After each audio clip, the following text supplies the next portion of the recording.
Hi, I'm Dr. Dan Gardner, and I talk about traumatic brain injury recovery. And today I'm pleased to be speaking with educational specialist Cindy Pahr. Traumatic brain injury recovery. Welcome, Cindy. Thanks, Dan. Great to be here. Tell me a little about your background and tell me what an educational specialist is. I have a master's degree in teaching students with physical and health impairments. It's a special education degree. In that degree, they have physical and health impairments and traumatic and acquired brain injuries.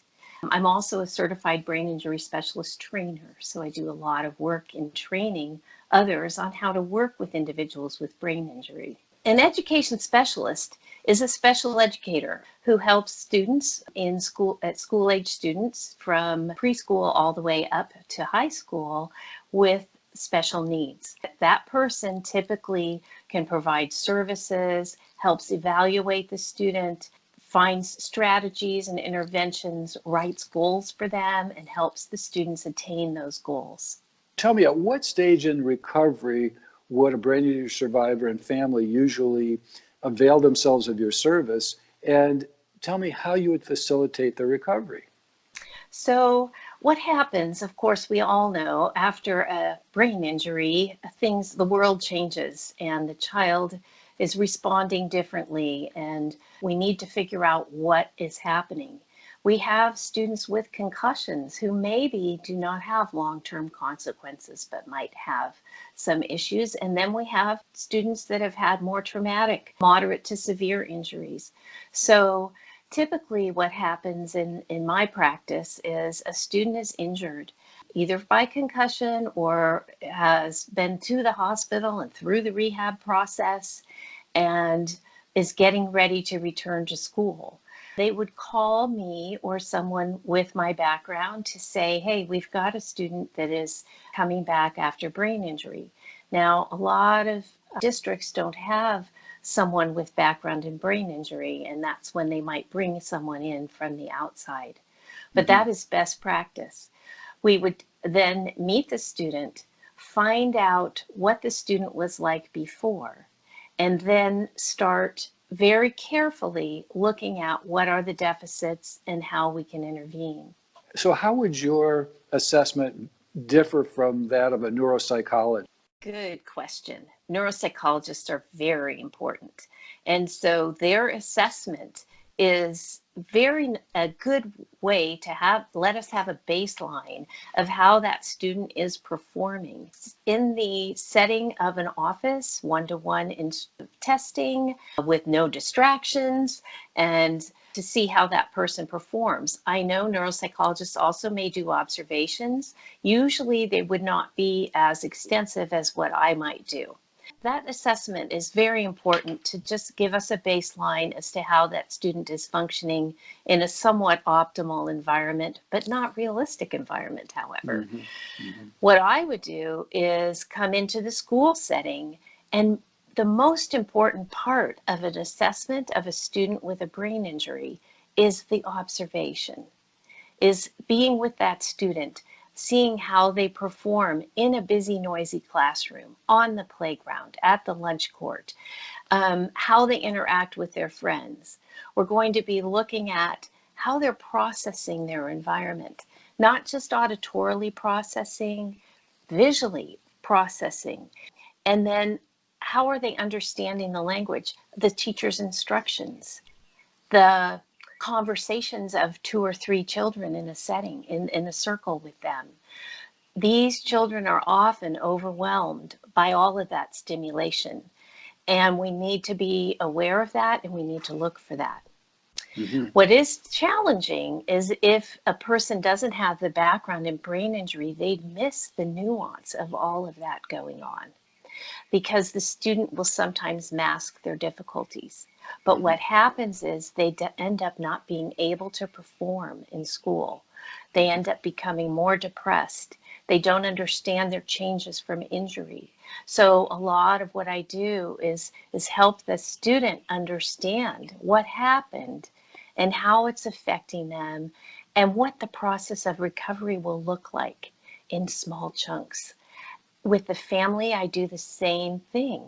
because this is a very scary situation and there's a lot of misunderstanding. Mhm. Frankly, I do the same thing with the staff because they often forget that the Mhm. child has a brain injury, especially if they've fully physically recovered. Big part that you mentioned is assessment in a real world setting, in the school setting, Yes. and you didn't mention it, but maybe in the home setting. And Yes. then education of the student, of the teacher, and the family.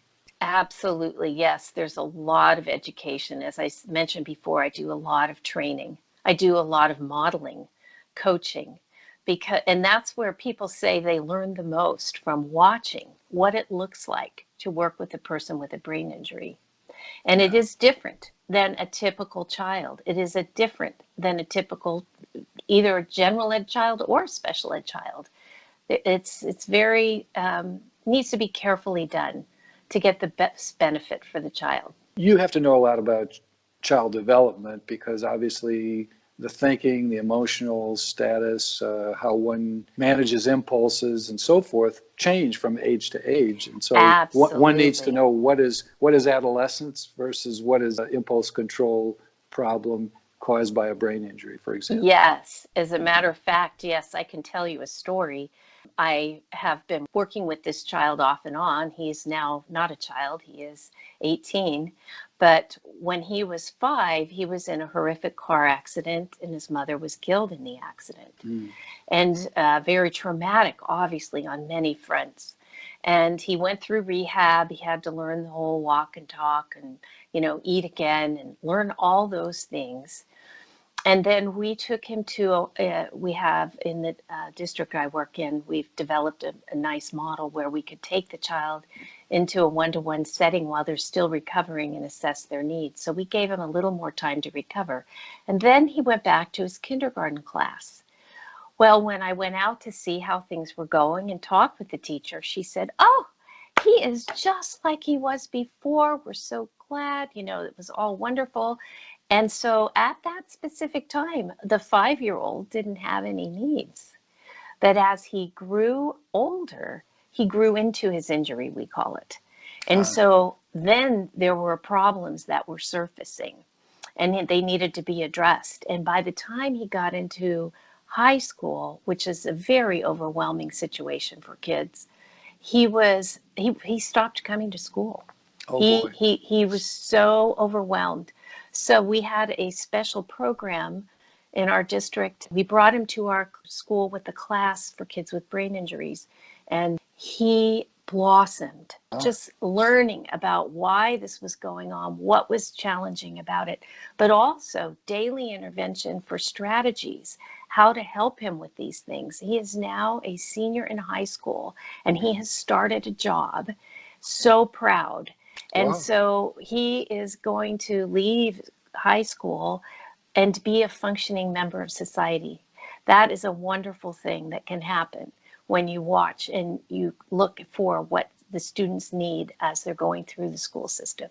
Sounds like a great example and very inspirational.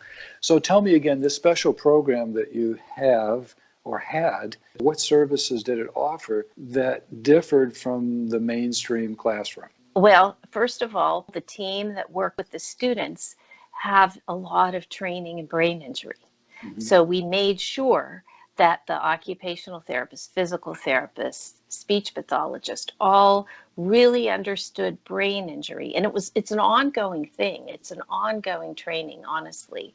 Mhm. But as they work with the students, we're really honing in on those brain injury strategies. Mhm. So that is one thing that really made the difference. And then having the students together, small group of Mhm. students that could talk together, learn from each other, and know that they were not alone Mhm. in their injury, that was very powerful.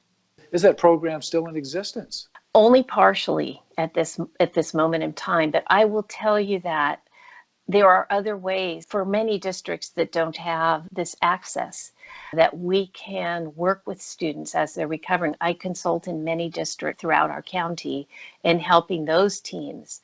So what's really important is the oversight and the training, not just a one-shot deal, but in real time, looking at what's happening with the child and helping the whole team understand the interventions that are needed. And they're simple things. I always tell them, helping a student with brain injury is very simple. The strategies are simple, and they should be, but they're very hard to do because you need to be consistent and you need to be vigilant about it. And that's what's always so hard for everyone. Yeah, like many interventions in life, they seem simple when we talk about them, but implementing Yeah. is another thing. And what you're also saying is, it reminds me of that joke about the definition of a consultant, somebody who comes from more than 50 miles away, shows slides, and doesn't have to stick around to implement their Yes. recommendations. So you're saying you do more than just the assessment. You'll Yes. follow through and make sure that the treatment plan is being implemented. After your assessment, what are some typical recommendations that you give to the teachers? The advice that I give our teachers and administrators about these students, number one, is that they need to have more than just auditory information. In addition to the auditory instruction, what other recommendations or types of recommendations might you offer? You're going to need to speak more slowly. Mm-hmm. What I tell them is, we do not want you to slow down every word, but to talk naturally Mm-hmm. and pause along the way. Because that way, the person has an opportunity to process what you're saying. Right. What often happens in the classroom with the noise and with the conversation, or with, let's say they're on the playground with their few peers and there's just too much going on, they shut down. It's really hard for them to figure out what's going on. So processing the information, we need to slow down how we deliver it when we're speaking. So that's another big one. Does it ever include asking the student to repeat what he heard or to explain back to you? Yes, yes. So then the strategies for the student Mm-hmm. is, and again, they need to be written down, but you're going to teach the student, when you don't understand, to ask for someone to repeat it. I Mm-hmm. will tell you that's very hard for most of our kids to do. Mm-hmm. One, because they want to be and appear just like they were before the injury. It's Right. very hard. So there's a lot of psychosocial pieces to this. Mm-hmm. That is why the student that I mentioned earlier, when he came and had daily intervention, we were able to help him to be comfortable with this idea of needing to ask for help, or needing to have something repeated, or asking to have something written down for him. But that was daily work for many years. I had 4 years with him. Mm-hmm. And so we're now to the point where this is happening more naturally. Mm-hmm. So it does take time and it does take patience. Now, with the availability of smartphones and similar technology, are there other strategies you might suggest to use the phone as a peripheral brain? Oh, absolutely, yes. Now, in high school, that is more of a challenge because phones out at school a lot of times are something that the teachers don't like to see. But yes, we will do that for calendars, for helping them with putting their strategies in their phones so they can access them. Can you give me some examples of cases you've worked with? Well, the students I have worked with, there are age range from 5 up into 19 and 20, and the injuries are vastly different. Right. So we've had sports injuries, from skateboard accidents to football injuries, fights, gunshot wounds, and then what we call acquired brain injuries from internal occurrence. I've worked with a lot of students who have had strokes from arterial venous malformations, encephalitis, kids that have had brain tumors, treatment from cancer, radiation, and chemotherapy that have affected their brains, and seizure disorders. So it does run the gamut as far as how that brain injury occurred and at what age it occurred. Mm-hmm. In San Diego, our families are very diverse. I've worked across many cultures and many family situations. And so each one has a different dynamic that you need to understand and be respectful of. some people are more open to discussing things and some people are not. So you really have to tailor what you do to what they're open to learning. What do you find in your work are the biggest challenges? One of the biggest challenges, and I've sort of alluded to this already, is that people forget the person has a brain injury. Teachers forget, parents forget, and the student themselves forget. If they have physically recovered, and sometimes even if they haven't fully physically recovered, they forget that their brain has changed and that they're in need of intervention. I constantly have to remind people. One of the students I worked with has now long graduated from high school, and I ran into her mother one day and she said, I tell her to do something and she just doesn't remember. She doesn't do it. It's so frustrating. I have to keep telling her 5 times. And I just listened and I said, "Did you write it down for her?" And she said, "No." Mm-hmm. And there we go with that very simple strategy. Mm-hmm. When you don't give that backup piece of information, the person is not able to be successful. I Right. can't tell you how many times I have to tell that one. So that is a challenge. It's one I'm willing to take, but I'm willing to help. That's a challenge for the person who survived the brain injury and their family when they forget that. It's a challenge for the support system because not only Yes. do they have to remember what the deficits are, the impairments are, but they have to take more time and effort to address the problem. Right. And then the other challenge is budgets. Ah, I mean, if we had the money, we could do so many wonderful things for kids. And as I alluded before, I had a class at a high school where the kids would come 1 period a day, and we would work on all the different types of strategies that they needed and studying how interpersonal relationships and learning about their injury, all of these things we could do, and the real time setting, which was so beneficial. So a challenge now is without that, I come in, I train, I coach, I try to help, and then I'm not there. And so mm-hmm. we can't do things in real time. It's the same challenge that clinicians have when they bring someone to their office. It's Mm-hmm. not the real world.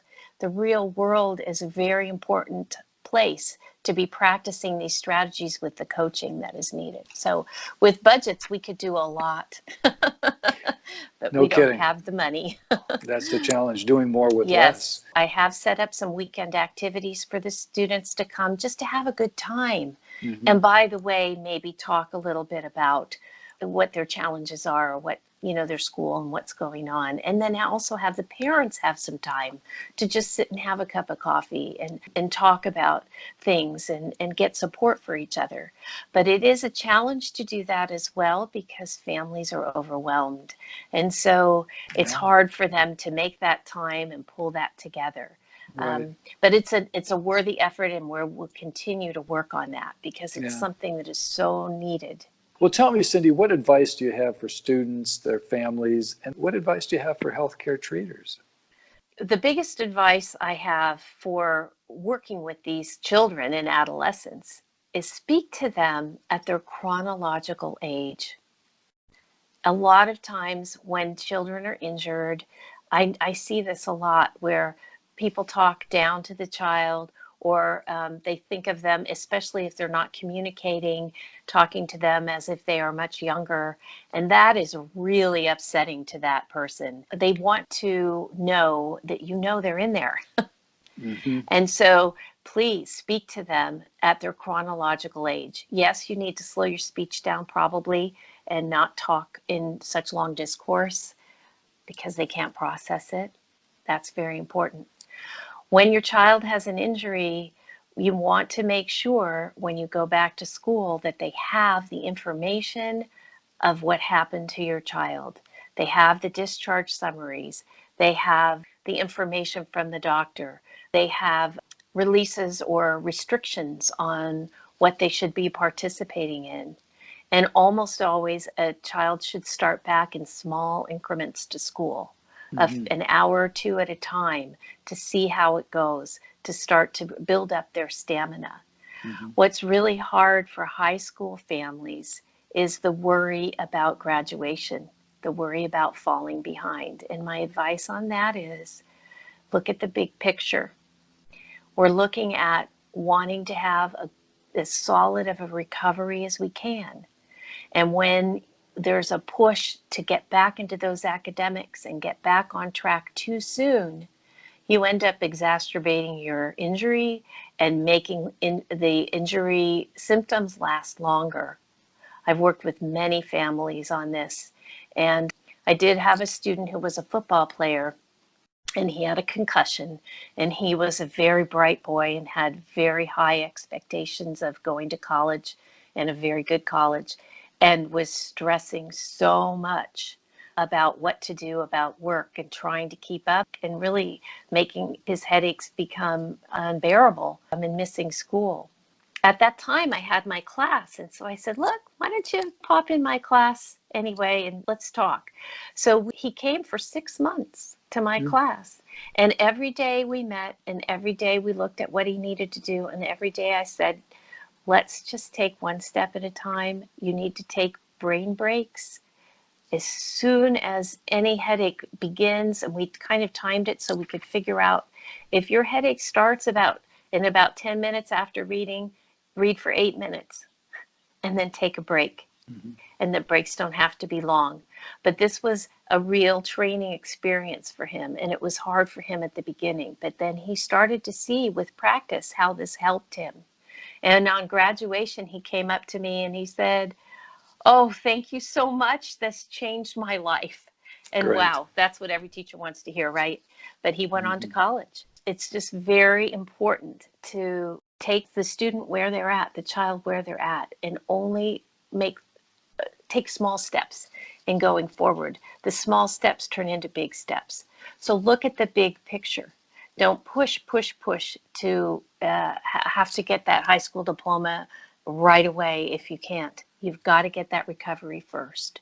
Back to the school situation. So having all the medical information together, please be open, please share. When you go back, have a team meet. We have what we call 504 teams, and they're not a special education entity, but they are a document that we can write, a plan we can write for interventions that are reasonable, like shortened day or no tests for the first month or so, or shortened assignments, extended time, certain things like this, that we can write down with the team working with the student. Ask for that. If there isn't somebody on site or in the district that has brain injury background, ask for that. Ask to have someone come in and help out your team so that you get the best interventions possible. I do want to make sure people know to reach out to the San Diego Brain Injury Foundation. Even if you're not in the city, there's so much on that website that can be very helpful. Well, Cindy, I want to thank you very much for taking the time and effort to talk with me today, and I wish you the very best. Thank you so much, and same to you. Please like, subscribe, and comment on this video.